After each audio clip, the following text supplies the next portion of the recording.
Welcome to NTD News Today. I'm Kevin Hogan. Let's take a look at our top stories.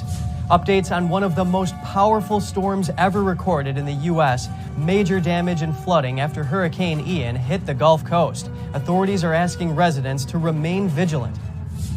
The head of a U.S. oil group raising concerns about the nation's emergency oil stockpile, accusing the Biden administration of using it to help Democrats ahead of the midterms.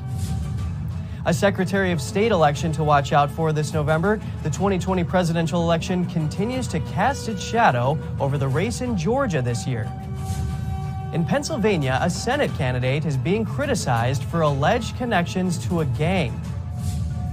Training videos reportedly posted by a children's hospital are causing controversy online. In them, hospital staff talk parents into accepting children's gender transition.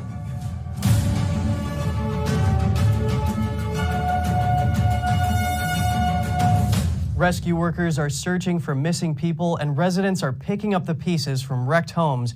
That's after Hurricane Ian ripped through Florida's Gulf Coast area. NTD's Jeremy Sandberg has more on the hurricane's impact. Streets were turned into rivers in Fort Myers as residents took refuge on higher ground. Some who refused to evacuate were trapped in their homes. The storm's sustained winds reached up to 150 miles per hour. Near Category 5 levels, the most severe status.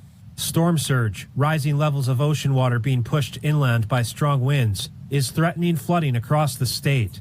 The storm surge pushes water into, so you have every canal and river that usually drains that rain, they're going to flow backward. The water gets pushed into these areas, flows backward, and then that rainfall has nowhere to drain. So even if you're inland, you have dangers associated with the water. Officials are urging people to heed warnings and stay safe. People just need to stay focused. They need to listen to their officials. They need to understand what the threats and the dangers are. Those first few hours, days after the storm passes are just as dangerous as when the storm is going over. The storm weakened to a Category 1 hurricane Wednesday night. Although hurricane and tropical storm warnings have been discontinued for southern Florida, citizens were reminded to remain vigilant. Even if you see the water receding, it's not the time to go out there and look at it or collect shells or whatever it is. We've seen this in these type of storms. When the winds come down, the winds decrease, that water comes back in and can be incredibly dangerous. More than 2 million homes and businesses in the state were without electricity Thursday morning. Florida Governor Ron DeSantis is requesting that President Biden approve a major disaster declaration for all 67 counties in the state. When the storm passes, the federal government's going to be there to help you recover. DeSantis is also asking Biden to grant FEMA authority to provide 100% federal cost share for debris removal and emergency protective measures for 60 days after Ian's landfall.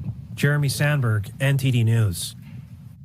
Now we get an update on the role climate change is or is not playing on Hurricane Ian. Our next guest is the author of Inconvenient Facts and is an expert reviewer for the Intergovernmental Panel on Climate Change.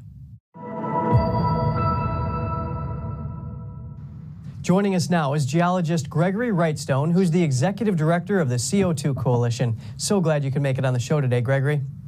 Thank you for having me. There's, as usual, there's so much to talk about when it comes to climate change.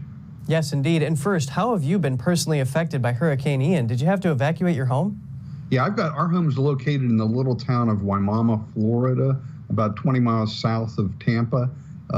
It looked like we were going to get slammed, but in the last few hours, the hurricane headed a little bit south, so we were on the good, if there is a good side of a hurricane, we were on that. And we've actually, as far as I know, we still have power at the house this morning. We did evacuate. My son-in-law, daughter, 3 grandchildren live in our home there, and they evacuated on Sunday. So they're sheltering in place in Georgia. Well, Gregory, I'm so glad to hear that you and your family are safe. Now, many media companies have attributed this near Category 5 Hurricane Ian as a product of climate change. Is there any data to suggest warmer oceans lead to more severe hurricanes? There is not. In fact, there's a good argument that can be made that warmer temperatures lead to more wind shear, which actually cuts down on the number of hurricanes. There's more evidence of that than the other. And the fellow at the NOAA, their top hurricane expert, is a gentleman by the name of, now you'll love this name, he's a hurricane expert, and his last name is Christopher Landsea. It's almost as good as a geologist named Wrightstone. So But Christopher Lance's concluded there might be some increase due to warming oceans. He puts it at 1% increase in wind speed. Well, I don't think if Hurricane Ian came on shore, you could tell the difference between 153 and 152 miles per hour. It's so small you can't even measure that. Seems like a very minute change. Now, what is happening to the Earth's climate in terms of temperature, and how much of that is caused by man? Well, we can't attribute, we don't know how much is by CO2 and how much is by man. We've warmed about a little less than 1 degree Celsius since 1900. That's not too alarming to me, and that's all the warming we've seen. But we've seen those type of increases going back through time. In fact, if we go back the last 10,000 years, there were 9 other warming trends similar to what we are today, and 5 of those 9 had higher rates of warming than we saw in the 20th century. So to conclude that increasing CO2 is driving this warming is it's just not supported by the data. We do agree that CO2 is a greenhouse gas and has some warming influence, but we see it as being completely overestimated by the IPCC and the climate industrial complex. Some of our experts here put the warming effect with a doubling of CO2 at around 0.8 of a degree Celsius. So if we increase from 400 to 800 parts per million, we're at 400 now, we would see 0.8 of a degree of warming based on that carbon dioxide. And that's not very alarming to me. And it would take us some 150 or so years to get to that doubling of CO2. Well, thank you for helping us understanding the data. Now, geologist Gregory Wrightstone, Executive Director of the CO2 Coalition, pleasure speaking with you as always. Thank you. From natural disasters to domestic energy, the head of a U.S. Oil Energy Association is raising concerns about the U.S. Strategic Petroleum Reserve. That's America's emergency stockpile of oil used in times of supply issues. NTD's Jessica Beatty has more on the industry experts' concerns, in particular how the Biden administration is using the stockpile. The head of the U.S. Oil and Gas Association, Tim Stewart, says the Biden administration is draining America's emergency oil supply to keep Democrats afloat ahead of the midterms. Here's what he told Just the News recently. This is the first time in history, honestly, that the Strategic Petroleum Reserve has been used as a campaign credit card to buy down political risk for the midterms. As of last week, the stockpile dropped to 422 million barrels of oil. That's the lowest level since 1984, and it's down over 30% from a year ago. To put it in perspective, Stewart said at the current rate, the U.S. is selling more oil from its emergency stockpile than most medium-sized OPEC countries are producing. He also said the U.S. is selling twice as much oil per day than it's producing out of Alaska. And this is happening without new oil going in to replace it. And so it is a real concern. It's going to be very expensive to replace that 200 million barrels that we've distributed. Back in March, President Biden set a plan to release 1 million barrels per day from the reserve over 6 months. The goal, to bring fuel prices down in the U.S. At the time, the White House called it an unprecedented move, saying this record release will provide a historic amount of supply to serve as bridge until the end of the year when domestic production ramps up. As of Thursday, the national average gas price is $3.78 per gallon. While that is lower than March when the White House started releasing reserves, compared to a year ago, gas prices are up nearly 20%. The current reserve release program ends in October. The Energy Department has proposed replenishing the reserve by allowing it to buy oil in future years at fixed preset prices. NTD has contacted the White House for comment. Jessica Beatty, NTD News.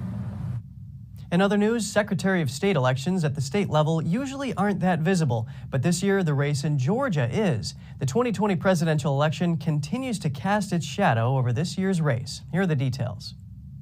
In the Georgia Secretary of State election this November, incumbent Republican Brad Raffensperger will face off against Democratic challenger B. Yuan. Raffensperger has been in the national headlines during the 2020 presidential election for his role in the recount and certification of election results. Then President Trump made a phone call to Raffensperger on January 2, 2021, aimed at addressing allegations of voter fraud in Georgia. That phone call later got included in the articles of Trump's second impeachment.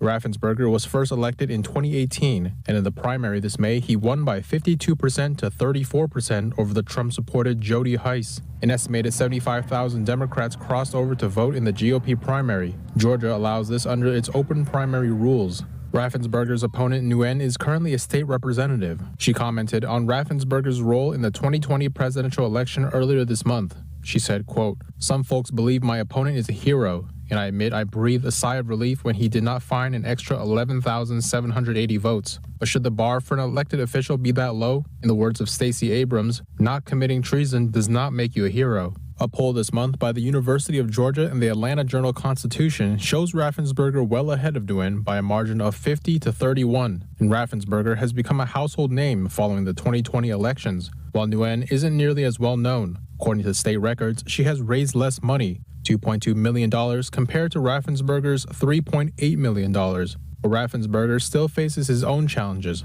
Trump supporters who are resentful of his role in the 2020 election may refuse to vote for him in November. In Pennsylvania, the Democratic Senate nominee is coming under fire for alleged connections to a gang. Here's the story.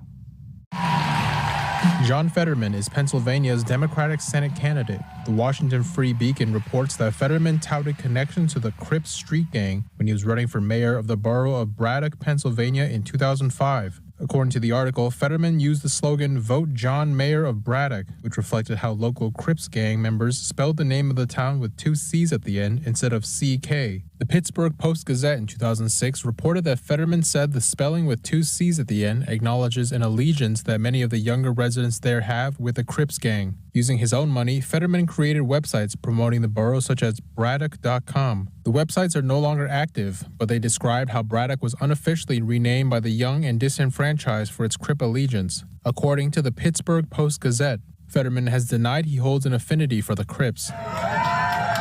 Republicans and GOP Senate nominee for Pennsylvania, Mehmet Oz, have portrayed Fetterman as being soft on crime. Fetterman is chairman of Pennsylvania's Board of Pardons and has cast the only vote to free multiple prisoners convicted of first-degree murder. In January, he appointed Celeste Trusty to serve as secretary of the board, a prison reform activist who has called to disarm the police. She has referred to Mumaya Abu Jamal as a friend and my buddy, according to the Washington Free Beacon. Abu Jamal was sentenced to life for the 1981 murder of Philadelphia police officer Daniel Faulkner. A spokesperson for Fetterman explained the candidate's stance on crime, saying, "John believes there are people who deserve to spend the rest of their life behind bars in prison, but he also supports common-sense bipartisan policies to free the wrongly convicted and provide second chances for deserving and nonviolent offenders." On Tuesday, the Philadelphia Fraternal Order of Police announced it had endorsed Mehmet Oz. Oz delivered a jab at Fetterman's record on crime when he stood at the podium saying, "The brave men and women of the Philadelphia police risk their lives day in and day out to protect and serve our communities. They deserve a U.S. Senator who will also work with communities to make our streets safer and better places to live and work. But my opponent, John Fetterman, would rather be the advocate for convicted murderers and violent criminals over our police officers and crime victims." Recent polls show that the Oz-Fetterman race is tightening, with only a few points between the two candidates. Democratic Senator Ron Wyden has blocked a resolution to end the COVID-19 national emergency declaration.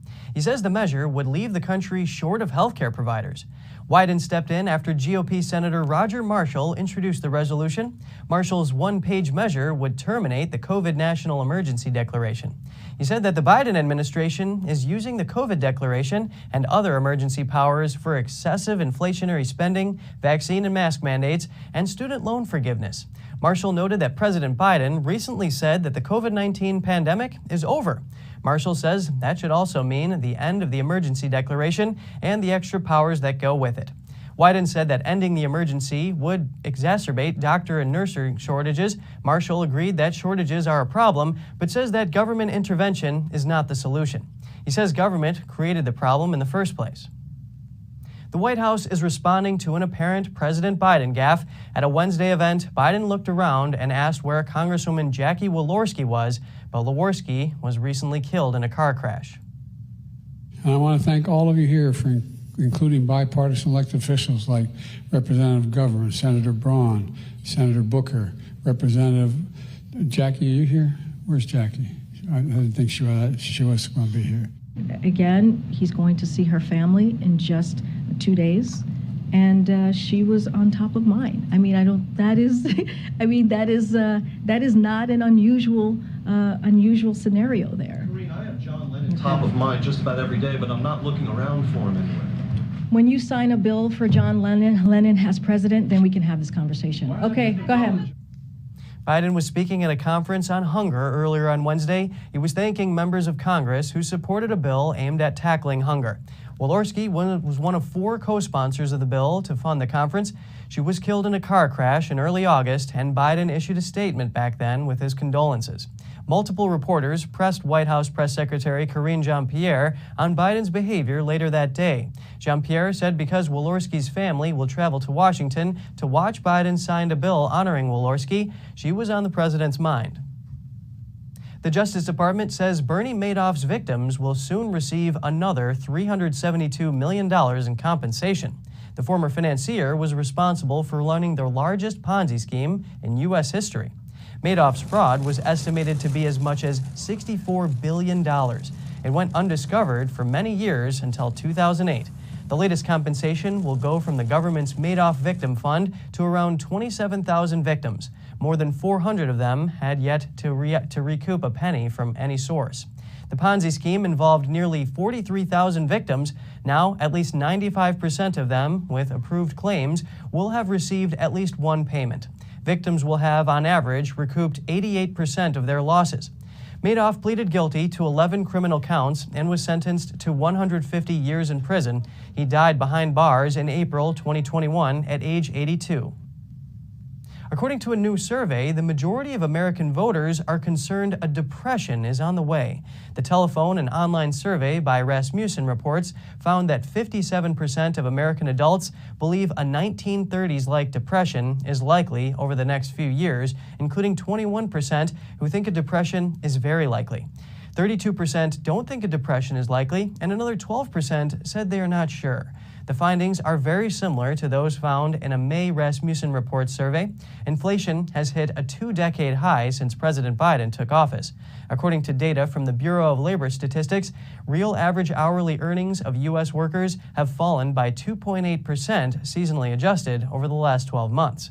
Data compiled by the Heritage Foundation shows that Americans have lost the equivalent of $4,200 in annual income under the Biden administration. They also noted that the average American worker's real annual earnings increased by $4,000 under former President Trump.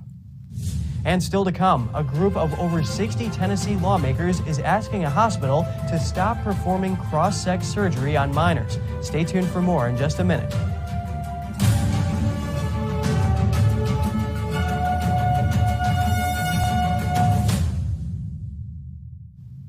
Police are investigating a school shooting that took place in California yesterday. 6 adults were injured, but fortunately no minors. The shooting took place near the King Estate School campus in Oakland. It contains 4 different schools ranging from middle to high school. Police said the incident happened near the part of the campus that houses a high school for 16 to 21-year-old immigrants. 6 are injured. It's not clear whether they're staff or students, but police say they're all over the age of 18. The incident started right before school was dismissed for the day. That reportedly created panic among waiting parents. Police say they're investigating the shooter's motive. Republican lawmakers in Tennessee are calling on a Nashville hospital to stop performing cross-sex surgery on children. That's after the medical center came under fire last week for leaked videos that went viral online. Over 60 Tennessee House Republicans asked Vanderbilt University Medical Center to immediately halt cross-sex procedures on minors. According to a letter sent to the hospital, while those 18 years and older are recognized as legal adults and free to make decisions in their best interests, it is an egregious error of judgment that an institution as highly respected as Vanderbilt would condone and promote harmful and irreversible procedures for minor children in the name of profit. The lawmakers were referring to findings by reporter Matt Walsh from the Daily Wire, who posted content about the hospital on social media. That includes this video in which a doctor openly discusses how profitable transgender surgeries can be for the hospital. It's a lot of money. These surgeries make a lot of money. So female to male chest reconstruction can bring in $40,000. Another video Walsh posted shows a Vanderbilt health law expert telling employees that staff refusing to be involved in those surgeries due to their religious beliefs would face consequences. The hospital says the videos Walsh posted misrepresent facts about the services it offers, saying VUMC requires parental consent to treat a minor patient who is to be seen for issues related to transgender care, and that their policies allow employees to decline to participate in care they find morally objectionable. The governor of Tennessee has called for an investigation into the matter. A clinic at the Children's Hospital of Philadelphia is purportedly training staff to talk parents into accepting children's gender transitions. Hospital training videos were posted on Twitter, where they are gaining a lot of attention. The Children's Hospital of Philadelphia's gender clinic purportedly posted the following videos for training purposes. The scenario involves a teenage boy named Jacob, who is admitted to the hospital after fainting from not eating. He says he wants to be a girl and prefers to be called Amanda, and that he stops eating in order to stay skinny and more female. And we're going to come up with a plan to help your mom get on board. When parents aren't on board, sometimes we have to take baby steps. The training video then shows the nurse joining 2 other hospital staff to discuss how to convince Jacob's mother. They want her to accept that her son is now her daughter. Staff members in the scenario then begin a private conversation with the mother. We want everyone in your family to be taken care of and be on the same page. I don't know what you expect me to do about this. Nothing right now, except for love your child just as you've been doing. And this is just a new layer of information that we have to build a solution. So, we have to start identifying Jacob as a female, because that's how she identifies. The video ends with the mother saying, Okay, I'm not going to be able to do that right away. Not at all. But I'll try. Parent and conservative activist Megan Eileen posted the videos last week. She says she found these clips online as a part of professional resources offered by the hospital's Gender and Sexuality Development Clinic. The clinic's webpage that reportedly contained the videos is no longer accessible. On its website, the clinic states that it offers psychosocial and medical support for gender nonconforming, gender expansive, and transgender children and youth up to age 21 and their families. The controversy comes amid a number of growing pediatric healthcare providers embracing what they call gender affirmation care, which is rooted in progressive gender ideology. According to WebMD, gender affirmation care includes mental health care, cross-sex hormones, and gender transition surgery. NTD reached out to the Children's Hospital of Philadelphia for comment on the videos, but did not hear back. 17 attorneys general are asking the Supreme Court to take up a civil rights lawsuit. It's from an evangelical Christian postal worker who quit his job after they denied his request to have Sundays off. The legal filing comes as the Supreme Court is poised to begin its new session with its first Biden-appointed justice on the bench. It also comes as the High Court has become increasingly protective of First Amendment religious rights. The state attorneys general filed a friend of the court brief with the High Court, urging it to hear Gerald Groff's appeal. 15 federal lawmakers also filed a friend of the court brief. According to the West Virginia Attorney General, Groff began working as a mail carrier for USPS in 2012. The Postal Service initially tried to accommodate his request not to work on Sundays, but eventually stopped accommodating him. He quit in 2019. His lawsuit claims the Postal Service discriminated against him. The Justice Department is taking American Airlines and JetBlue Airways to federal court in Boston. The DOJ wants to break up an alliance between the two airlines that allows them to share gates and loyalty points in Boston and New York. American, the world's largest airline by market share, says the partnership with JetBlue helps them compete against Delta and United. However, the Biden administration says the partnership amounts to a partial merger and reduces competition. According to one estimate, it could be costing air travelers as much as $700 million, but both airlines dispute that. Meanwhile, JetBlue is already facing a federal antitrust probe over its nearly $4 billion proposed merger with Spirit Airlines. JetBlue's shareholders are scheduled to vote on that next month. Over to Nevada, a water company is bankrupt amid the region's worsening drought. One of the state's longest-running private water suppliers filed for bankruptcy earlier this month. They had already closed down back in July when the Lake Mead Reservoir reached failure level. Basic Water Company said it could no longer pump water to the almost 300,000-person city of Henderson and 4 commercial industries as they have for decades. The company's president and CFO said that they have been trying to expand the intake pipe as the drought worsened, but it proved unfeasible. Earlier projections predicted that Basic Water could continue operating until April 2023, when Lake Mead was anticipated to reach failure level. But the CFO said, quote, "It became clear in May of 2022 that circumstances had become even more dire." City officials said the company's bankruptcy would have no impact on the city's water supply. The city simply shifted their water source. Going to the grocery store and grabbing something labeled healthy doesn't necessarily mean it's actually healthy, but the FDA wants to fix that. There are new standards in the works before that label can get stamped on the package. That's because healthy is a regulated claim, which was first defined in 1994, but the FDA says things have changed since then, so the standards need to change too. For example, there are some cereals that have a lot of added sugar but still meet the definition of the healthy claim, while salmon, which is high in beneficial polyunsaturated fat, does not. This new healthy label would consider all of the nutrients in foods. The changes come on the same day the White House released a new national strategy to end hunger and improve nutrition and physical activity. And if you have any news tips or feedback for the show, don't hesitate to email us at news.today@ntd.com. And still to come, Vice President Kamala Harris reiterates the United States' support for Taiwan. She was in Japan yesterday for a state funeral. And the Chinese Yuan hits a record low against the U.S. dollar. Nations keep playing strategic chess in the Indo-Pacific. We'll have the details soon when we return.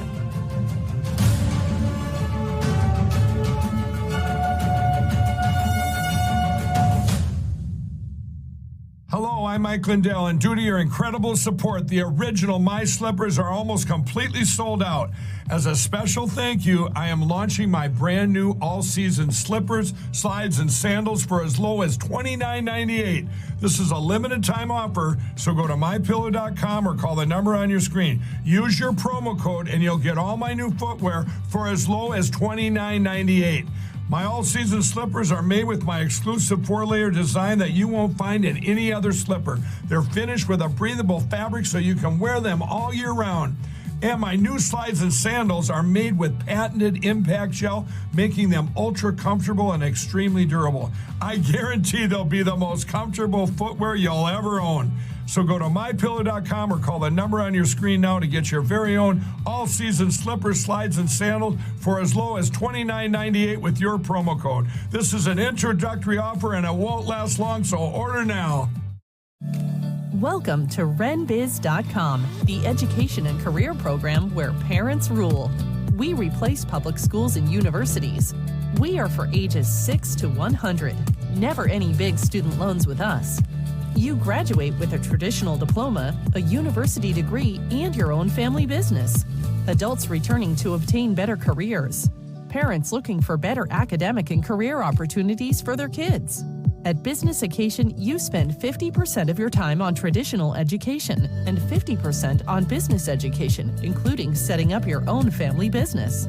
Learning is in your small in-person pods of 6 to 10 students. At Renaissance Business Occasion, aka RenBiz.com, graduation means you have a degree and your own family business.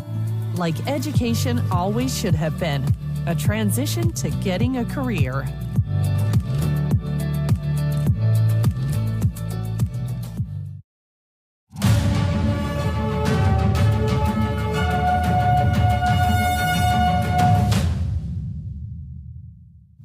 Welcome back. China is undermining the international rules-based order. That's according to U.S. Vice President Kamala Harris, who spoke during a visit to Japan. NTD's Chenny Wu has the details.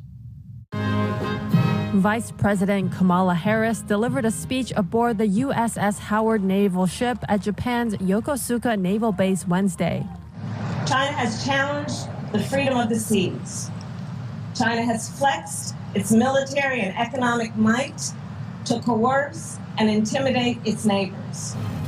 She called China's behavior in the East China Sea, South China Sea, and Taiwan Strait disturbing and pledged to deepen unofficial ties with Taiwan.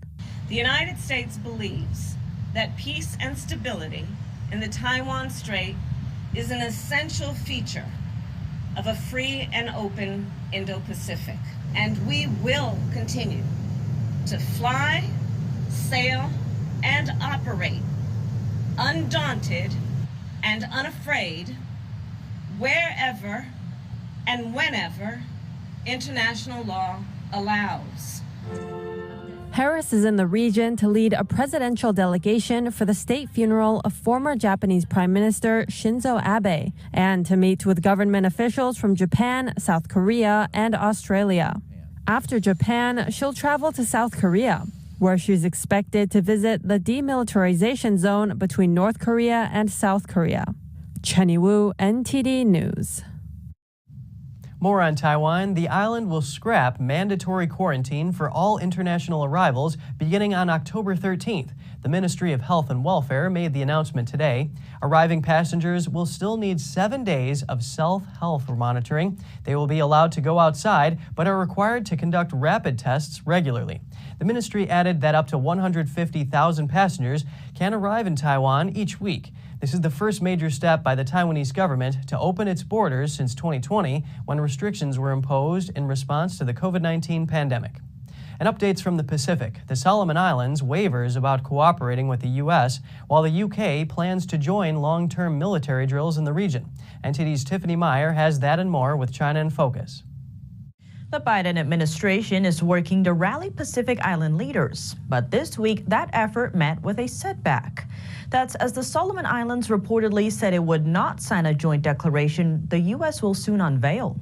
President Biden is hosting a dozen of leaders from Pacific countries on Wednesday and Thursday. The forum is the first of its kind and comes as Washington and the Chinese regime compete for influence in the region. Beijing has made major advances in recent years. The Solomon Islands broke its long-standing diplomatic ties with Taiwan in 2019. Earlier this year, the nation struck a security pact with the Chinese Communist regime. That deal allows more Chinese security presence in the country. It stoked fear in the West that China may eventually operate a military base there, just 1,000 miles from Australia's coast. According to Reuters, the Solomon Islands sent a note to the Pacific Islands Forum, telling other members it would not sign the U.S. proposed declaration and that it needs more time to consider the matter. Back on the military front, the UK is joining a number of extended military drills. The training involves multiple nations in the Indo-Pacific, including Australia, Japan, and South Korea. According to the UK's Royal Air Forces, or RAF, the exercises will run until December as part of the UK's continued focus on the Indo-Pacific region. 4 RAF Typhoon fighters and 1 air-to-air refueling aircraft travel to Australia. There, they'll participate in Exercise Pitch Black in Darwin. The jets join other aircraft from 17 countries. The deployment comes as the Royal Navy celebrates 1 year of permanent aircraft carrier presence in the region. UK Defence Secretary Ben Wallace said the long-term deployment demonstrates the UK's commitment to maintaining its historical ties to the region. The increased engagement follows former Prime Minister Boris Johnson's announcement last year that the country's vision is to deeply engage with the Indo-Pacific in support of trade, shared security, and shared values by 2030. The Chinese yuan has hit a record low against the US dollar. The internationally traded yuan is at its lowest since data first became available in 2011. On the other hand, the dollar continues to surge. Investors tend to see the U.S. currency as a safe haven for their money in turbulent times. The yuan fell past the 7 per dollar line last week, a threshold Chinese officials have been trying to uphold in the past decade. They've only allowed the yuan to cross the line during especially trying times for the economy, during Trump's trade war and the beginning of the pandemic, for example. A weaker yuan makes Chinese goods cheaper and more attractive for international consumers. In the past, the U.S. has accused the Chinese regime of intentionally devaluing its currency. That's to boost exports and make imports from the U.S. more expensive. News of the record low comes as China's economic growth looks increasingly dim. The World Bank expects Chinese growth to lag behind the rest of Asia for the first time since 1990. It's largely blamed on the regime's zero COVID-19 policy and China's real estate crisis. Just ahead, Russian President Putin plans to host a signing ceremony to annex 4 regions of Ukraine. The regions encompass 15% of Ukraine's territory. And communities in Spain are installing more solar panels to counter the energy crisis and to become more self-sufficient. We'll have more shortly here on NTD News Today.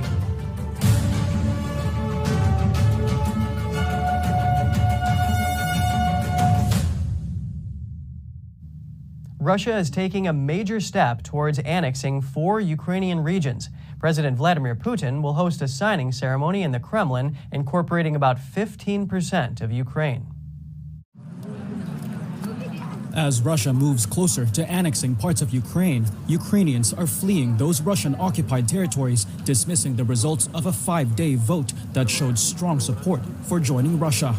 So-called referendums that Kiev and the West have widely discredited as illegal shams. But here in Moscow, preparations for the impending annexation moved swiftly. This stage has been set up in the Red Square with giant video screens and billboards reading Donetsk, Luhansk, Zaporizhzhia, Kherson, Russia. Those 4 provinces that stand to be annexed make up about 15% of Ukrainian territory altogether. On Wednesday, the Russian-installed administrations of those 4 provinces formally asked Russian President Vladimir Putin to incorporate them into Russia. Putin could proclaim the annexation in a speech within days and has warned he would use nuclear weapons to protect any Russian territory from attack.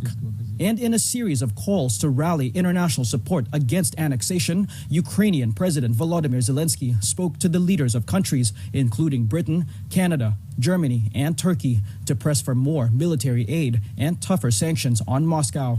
U.S. White House Press Secretary Karine Jean-Pierre said Washington would send more financial aid to assist Ukraine. And today, the United States is announcing an additional $1.1 billion package of weapons and equipment for Ukraine through the Ukraine Security Assistance Initiative. The announcement brings the total U.S. security aid to $16.2 billion.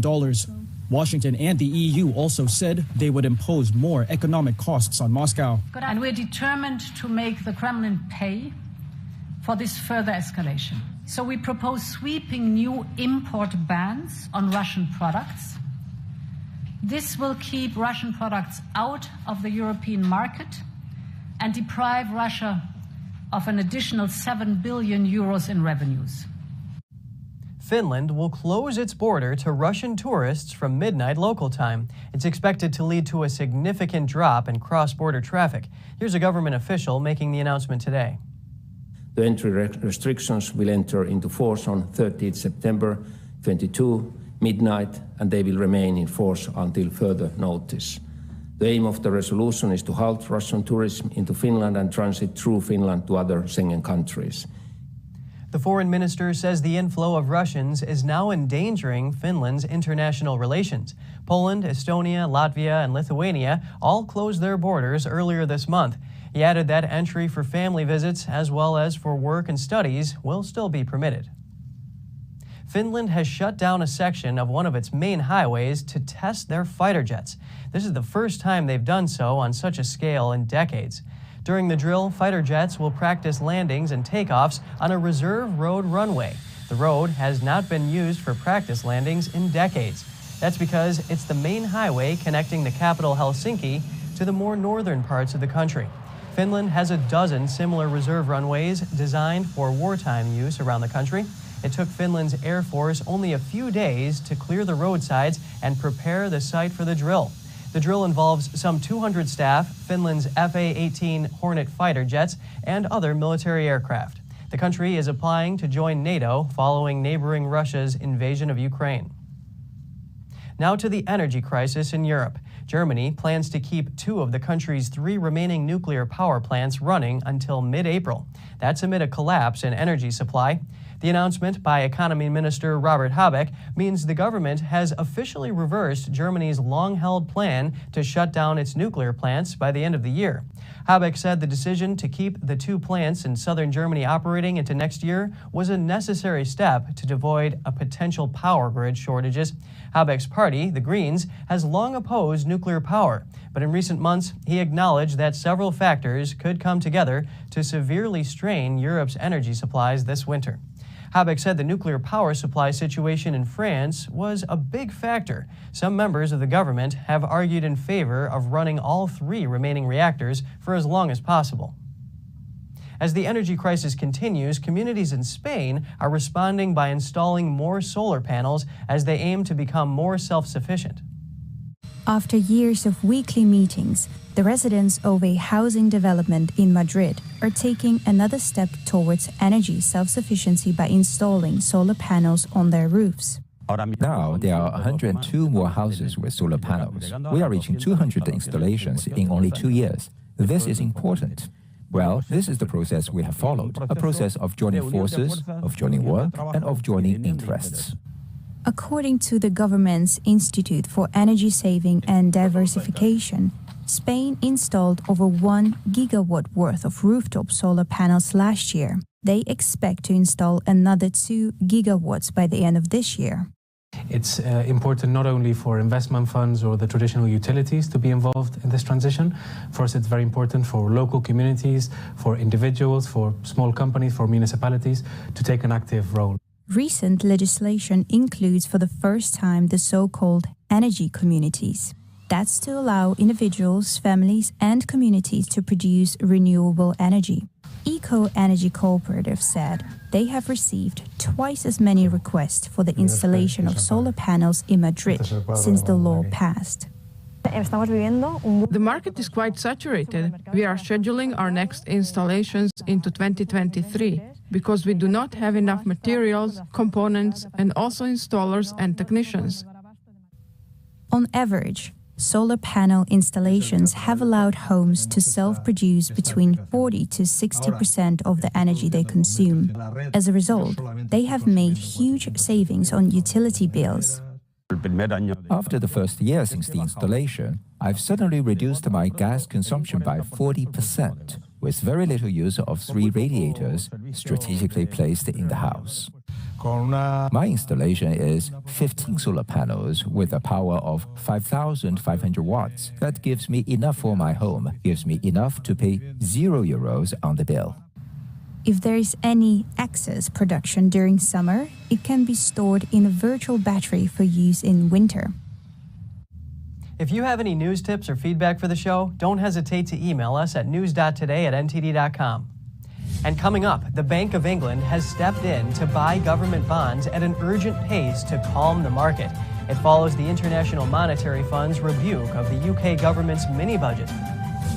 And inflation is hitting Australian pet owners hard. Animals adopted for lockdown companionship are now returning to shelters. Stay tuned for more on that when we return.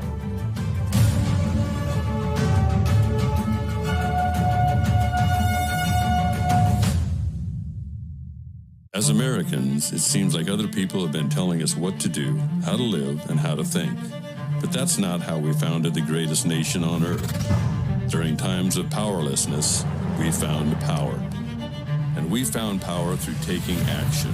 Through action, we find solutions. And through solutions, we find freedom.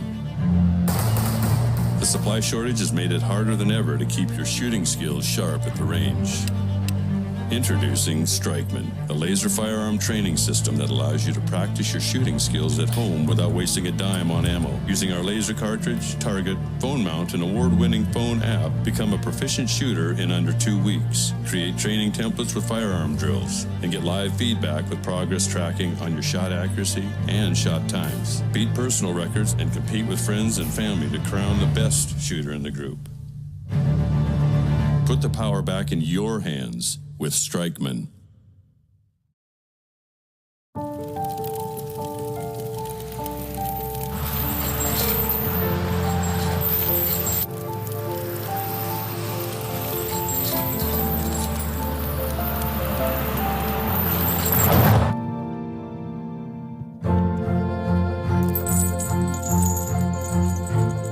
Did you know dragging chains can spark a wildfire? Only you can prevent wildfires.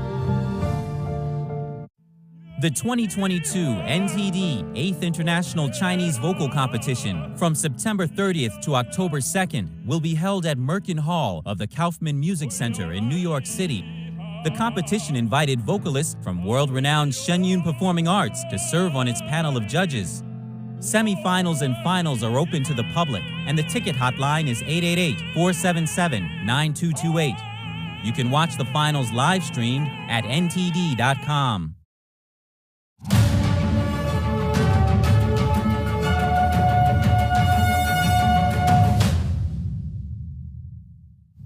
Good to have you back with us. The Bank of England has launched emergency measures to prevent borrowing costs from spiraling out of control.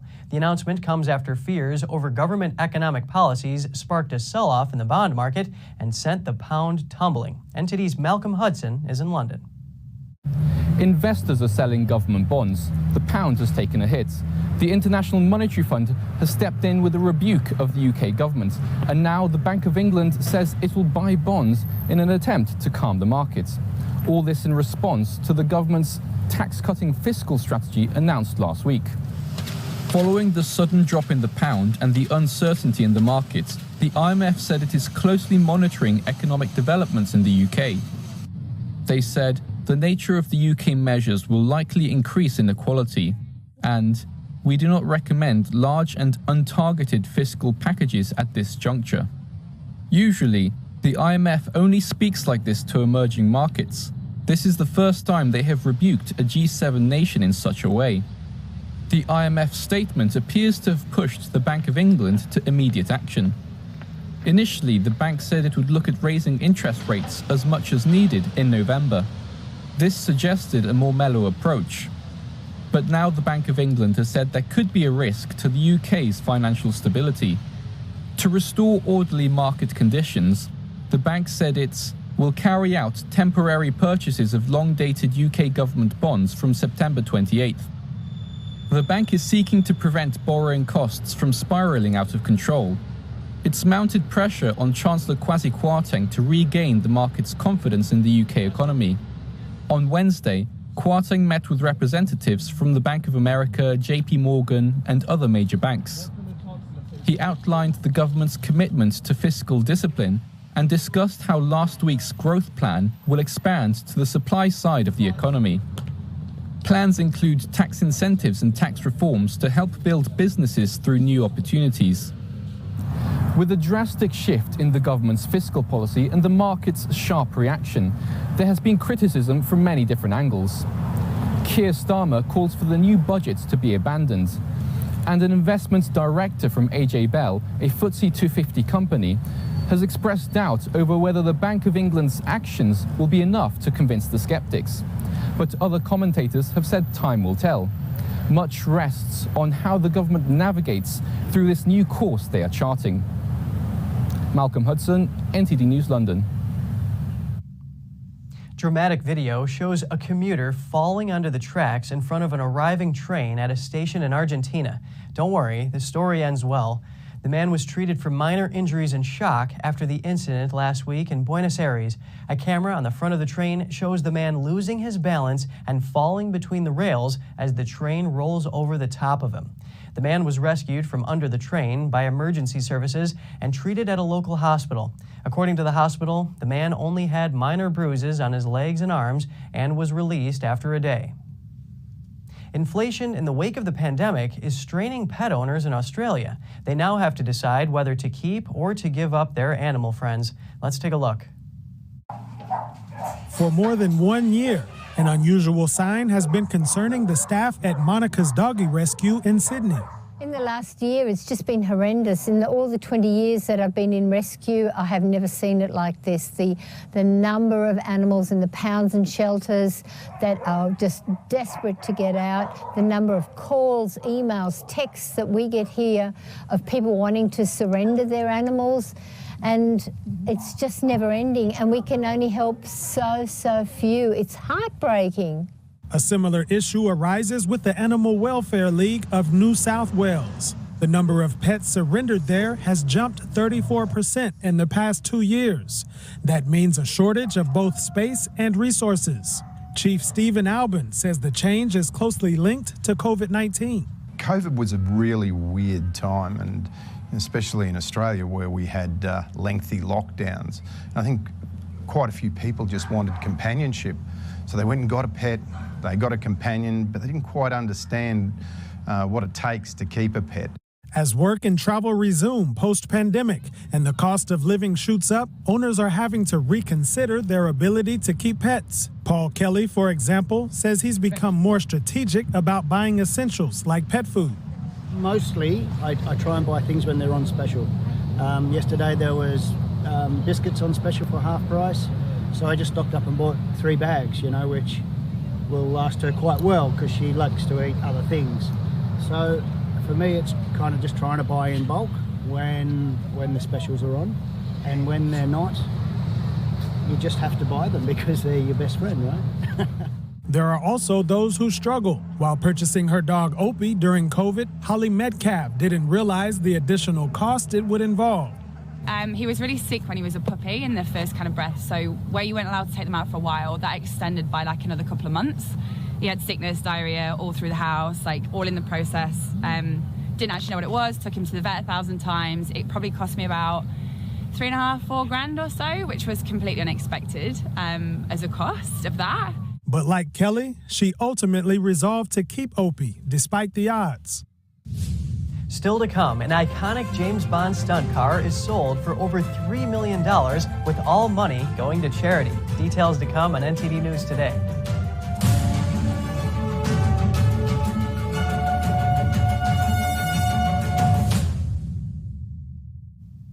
An iconic James Bond car sells for over $3 million at auction. It's an Aston Martin DB5 replica used for the stunts in the blockbuster film No Time to Die. Well, it's an iconic car in an iconic franchise with a unique set of features on it that will never ever be seen on ever again. There are only 2 of them in the country or in the world. One of them is up for sale today. The other will never be sold. Auction house Christie's says the car was purchased by an anonymous telephone bidder.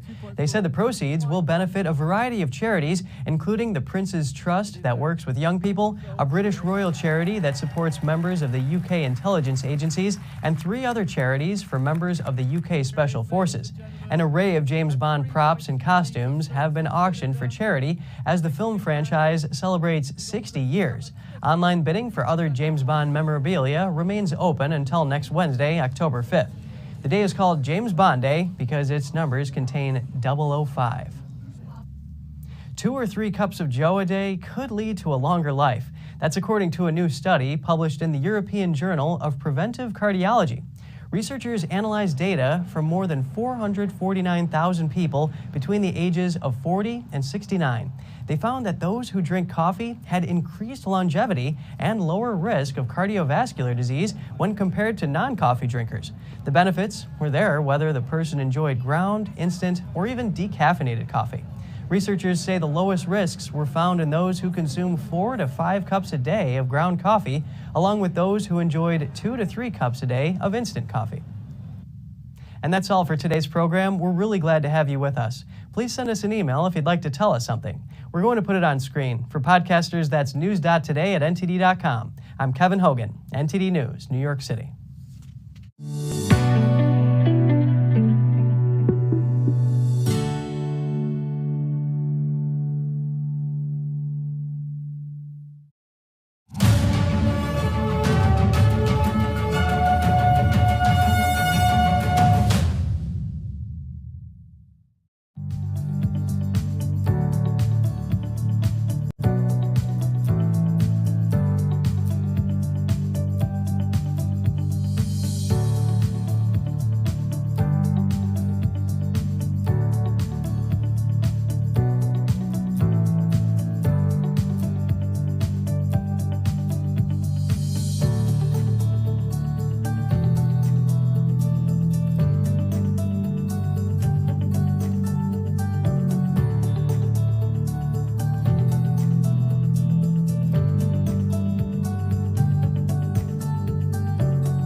Thanks for watching us on YouTube. Did you know YouTube only keeps selective videos on its platform? So if you want to make sure you get the full picture, just subscribe to our newsletter. Go to newsletter.ntd.com and sign up. It's free.